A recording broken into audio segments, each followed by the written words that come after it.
अच्छा जी, तलाल चौधरी साहब हमारे साथ मौजूद हैं, उनसे ज़रा बात करते हैं। शुक्रिया आपका तलाल साहब, वक्त दिया। तलाल साहब, अब आलमी सतह पर पेट्रोलियम कीमतें कम हो रही हैं, हमारा रुपया भी मुस्तहकम हो रहा है। आप लोग शोर मचाते थे कि पाकिस्तान में भी कम होनी चाहिए जब आप लोग अपोजिशन में थे। आज आकर अब बहाने तलाश किया, बहाने ही कहेंगे हम तो, बहाने तलाश किए जा रहे हैं कि जनाब महंगा पेट्रोल खरीदा है, सस्ता कैसे बेचें। तो कुछ ख्याल आता है कि अपोजिशन के दिनों में जब बयानात देते थे वो भी ज़्यादती थी?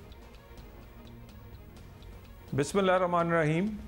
सबसे पहली बात तो ये है कि ये हुकूमत जो है ये तस्लीम करती है कि ये पेट्रोल हो, गैस हो, ये टमाटर हो, आलू हो, उनकी कीमतें कम करने के लिए आई है। पिछले लोग तो ये तस्लीम ही नहीं करते थे। वो कहते थे हम आलू, प्याज और बिजली गैस की कीमतों के लिए या आम आदमी की ज़िंदगी के मतलब तो इस हुकूमत के लिए आए ही नहीं। तो ये इसी वजह से इस पर तनकीद भी ज़्यादा होती है। बाकी क्योंकि प्राइसेस जो हैं बिल्कुल कम हुई हैं बैनुल-अक़वामी मार्केट में, मगर पाकिस्तान में डॉलर की कीमत 240 से अब वापस 200 के करीब अब आई है। और इस कीमत की वापसी के जो फ़ायदे हैं उसको आम आवाम तक पहुंचने के लिए कुछ टाइम लगेगा।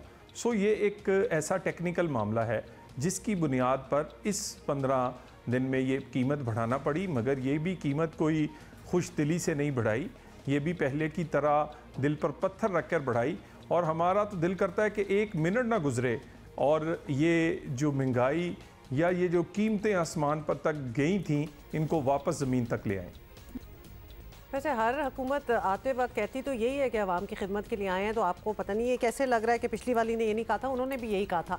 अच्छा ये बताएं कि नवाज शरीफ और मरीम नवाज, जिनका ना इंतखाबी सियासत में कोई किरदार है अभी और ना हुकूमत में कोई ओहदा है, वो नाराज़ हो गए हैं। यानी एक तरह से पार्टी ना पूरा मलबा जो है पार्टी ने वो मिफ्ता इस्माइल साहब पे डाल दिया है। तो इमरान खान ने जैसे मुश्किल मौके पर शहबाज गिल का हाथ छोड़ दिया, यही आप लोग नहीं कर रहे मिफ्ता इस्माइल के साथ?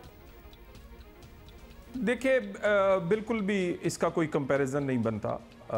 मियां नवाज शरीफ, मरीम नवाज ये अवामी लीडर हैं और अवामी लीडर्स जो हैं वो अवाम के मुफाद के लिए प्रेशर डालते रहते हैं, अपनी जमात पर भी और दूसरों पे भी।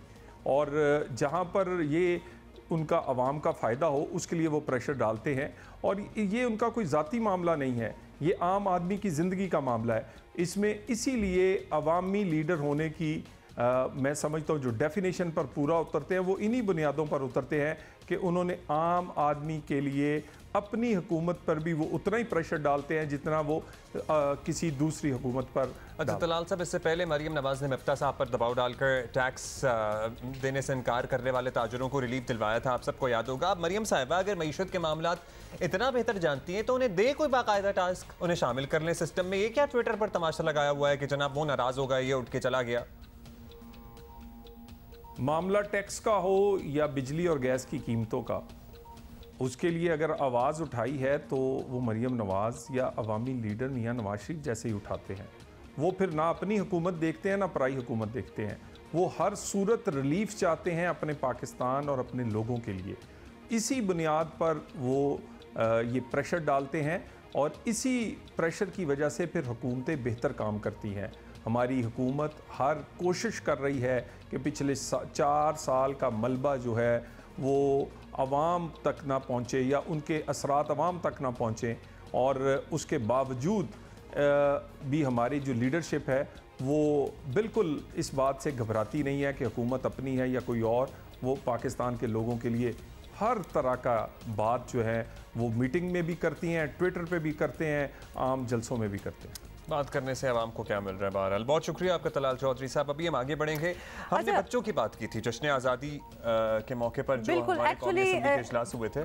कौमी असेंबली में जो हुआ था ना वो हमें अभी तक मुतासर कर रहा है कि it was very different, unprecedented. उस पर हम जरा मजीद बात करेंगे।